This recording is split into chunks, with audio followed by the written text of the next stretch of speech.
For the month of May, we're kicking off a series that I'm calling Foundations. For our international listeners, we'll be exploring words that have been attributed to the very fabric of this great experiment that we call America. For our U.S. listeners, hopefully these episodes can provide some additional context or new perspective on the origins, meanings, and reason that we place so much value on these words as ideals, concepts, and cornerstones. This is the second episode in the Foundations miniseries, Justice. This episode is dedicated to those who have fought, through protest, policy, principle, or personal sacrifice, for a more just world. Whether you stood on courthouse steps or in courtroom pews, wore robes or uniforms, or simply raised your voice when it mattered most, this is for you. Justice is never guaranteed, but people like you make sure that it's never forgotten.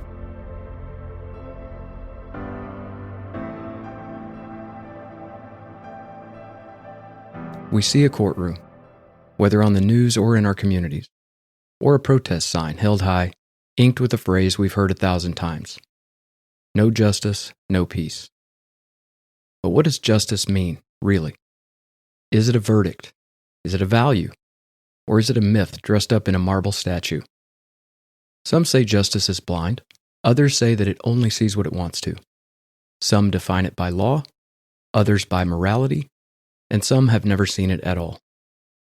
From Hammurabi's codes to hashtags, from trial courts to Twitter threads, the cry for justice has echoed across empires, movements, and generations. But much like freedom, justice is a word everyone uses, and few can fully define.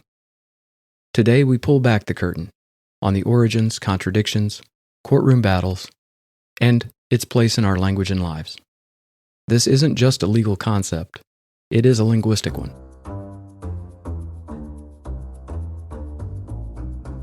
Welcome back to Lexicon, where words get their day in court. I'm your host TJ, and today we're diving into one of the most sacred, slippery, and sought-after words in our entire vocabulary. It's been carved into courthouses and chanted in streets. It's driven revolutions and justified regimes. We're talking about justice. Now, the word justice comes from the Latin justitia, meaning righteousness or equity. It stems from the Latin root jus, which was law, right, or that which is just. And if we dig deeper, we find the Proto-Indo-European root of jus, which related to the concept of law meant straight or upright. Why does that matter? Because in ancient times, justice wasn't just legal, it was also directional. Kings were said to rule by divine right. Laws were delivered from mountaintops. And justice, or justitia, was the directional guide that separated order from chaos. But there was also the Latin justus, spelled J-U-S-T-U-S, which was an adjective meaning just, or the condition of being just. So a person could have exhibited justus without a formal knowledge of justitia. In the Old French, justice became a formal term for legal authority, and when it entered the English language in around the 12th century, it brought that gravity with it. But here's where things get a little messy. To be just isn't always to be right, and justice, as we'll see, has always depended upon who's writing the rules. Now, one of the first recorded legal codes, which is Hammurabi's code from 1754 BCE, declared justice as retribution, an eye for an eye, a tooth for a tooth, fairness in its rawest form. And in ancient Hebrew law, they offered another take, zedek, or righteousness. Not revenge, but moral responsibility. It's the concept of doing what is right and fair, and is also the root word for tzedakah, which is commonly translated as charity, but can also mean righteous giving. And then the Greeks, who gave us dikaiosune, a virtue of the soul and the city. Plato argued that this justice meant harmony, each class in society doing its part. Aristotle, though, narrowed it to equity and fairness in individual dealings. Then by the time the Romans arrived, justice became a pillar of civil order. Justitia became a goddess, blindfolded, balanced, and armed with a sword, a symbol that still sits above our courthouses today. So in medieval England, justice became bureaucratic. Kings would appoint justiciars, those high officials who acted in the king's name, to oversee justice across the realm. They presided over courts, resolved land disputes, adjudicated criminal matters, and even led governmental functions when the king was abroad. But make no mistake, this was not about fairness. It was about control. And then came the Enlightenment, which didn't just tweak the idea of justice, it detonated it. Thinkers like John Locke argued that justice was not the divine right of kings, but the natural right of individuals. In Locke's second treatise of government, which was written in 1689, he proposed that governments exist only by consent of those governed. Now let that settle for a moment. In 1689, John Locke not only denied that monarchs were exalted by God, but also said that governments only exist by the consent of those they govern. And justice, he said, flows not from authority, but from the protection of natural rights, like life, liberty, and property. He was well ahead of his time. Now, meanwhile, Montesquieu, in The Spirit of Laws, which was written nearly 60 years later in 1748, he pushed the revolutionary idea that the separation of powers, executive, legislative, and judicial, was essential to prevent tyranny. Justice in the Enlightenment sense wasn't just about fairness between individuals, it was a structural demand.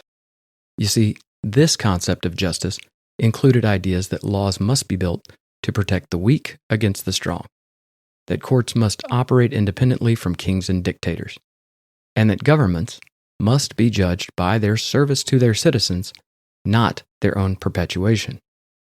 In short, during the Enlightenment, justice became a system, not a favor.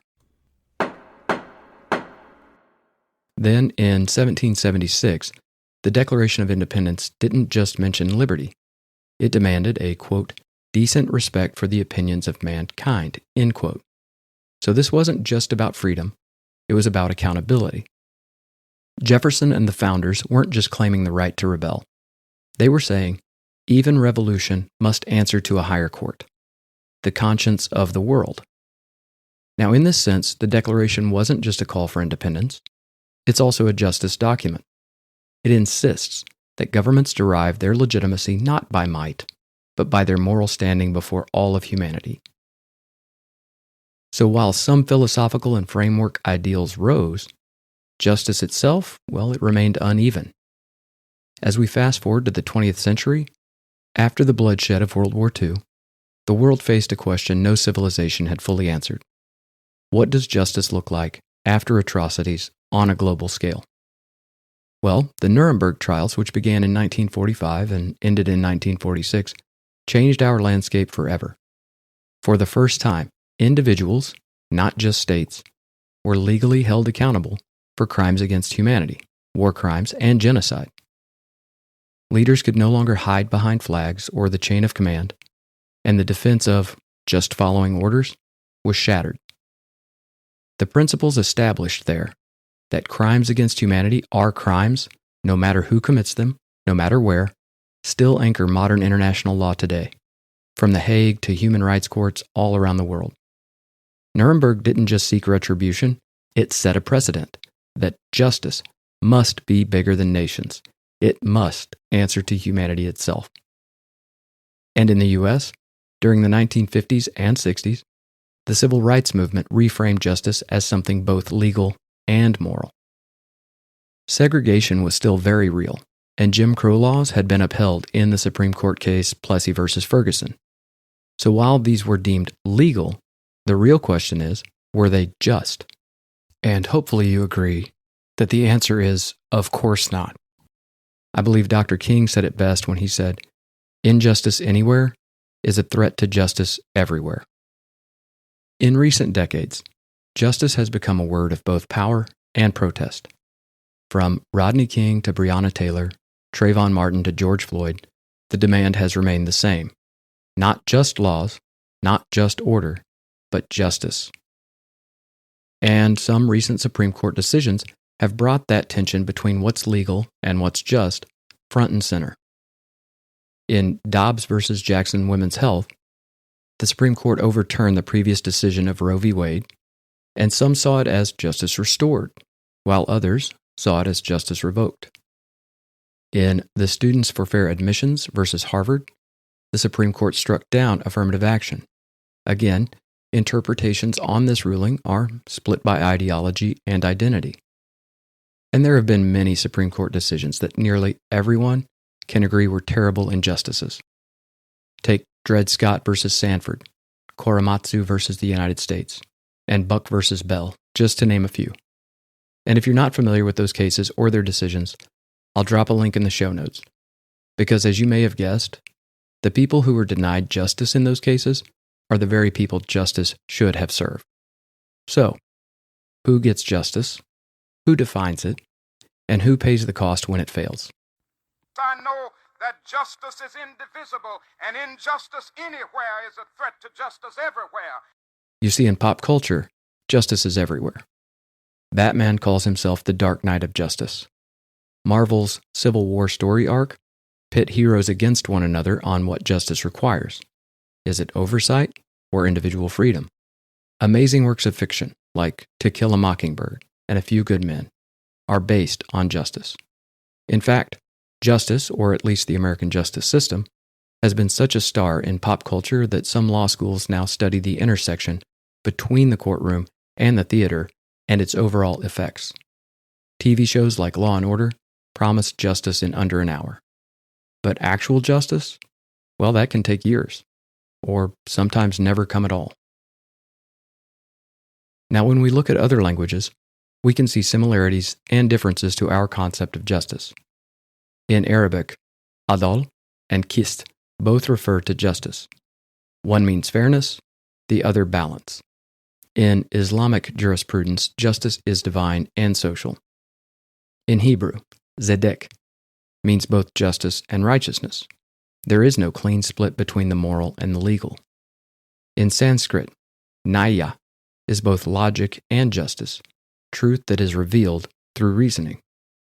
And in Mandarin, gungjun means public fairness, and it reflects a collective ethic, something that we all have responsibility for. Around the world, justice takes different shapes, but it always orbits the same question: what is right, and who decides? So what is justice? Well, in English, it's a noun with many definitions deriving from the Latin origin of justitia. Is it the law? Yes. Is it morality? Depends on who you ask. Is it the system we have or the system we wish we had? That's for you to decide. Justice is a word that really tries to carry too much. It's been asked to fix wounds, balance books, make peace, and satisfy pain. Sometimes justice is served, sometimes it's denied, and sometimes it's delayed until it barely even looks like itself. And in our own icon of justice with the blindfold and scales, is justice supposed to be truly blind, rendering a random decision? Or does the blindfolded goddess, with her juxtaposition to the scales, suggest a more objective assessment of individual situations? Justice is a complex concept that somehow becomes more complex with each facet of understanding. As a simple balance of fairness, or as a virtue, as a legal structure, or as a philosophy, justice is a word born from ideology. And every time we say it, see it on the news, in the streets, whether it's a whisper or a shout, we remind each other of the world we want. So the next time you hear someone say, "I want justice," ask them what they mean, and then listen, because that's where justice begins. I'm TJ, and this has been Lexicon. Thanks for listening and for caring about the words that shape the world we live in. Stay curious, stay kind, and be well. If you liked this episode of Lexicon, don't forget to like, follow, and share with friends. It really helps. As always, Lexicon is written, recorded, and produced by me, your Logophile companion, TJ Martin. Thanks for listening.